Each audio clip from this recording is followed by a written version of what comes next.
həsrətsən ha.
Ömür vefasızdı bilmişem dağlar.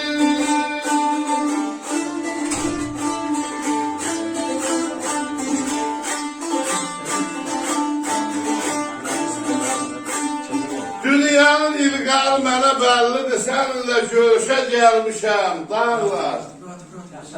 Ölümdən yamandı ayrılıq dərdi, ömür vefasızdı bilmişəm dağlar. Göz açdım, baxdım bir seyrəncaha, ürəkdən at çəkdim, batdım günaha. Gedib zavallığın qozayam daha, əlimə Hasanı almışam dağlar.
Ağlamıram, ağlamak seçti, könlüm de leşeni kubarı seçti. Şəmşir nə yaşasın, axırı köşdü, belə bir fikirə dolmuşam Dağlar, canı sağ olsun. Var ol, var ol. Allah Allah. Burada yer olmuyor.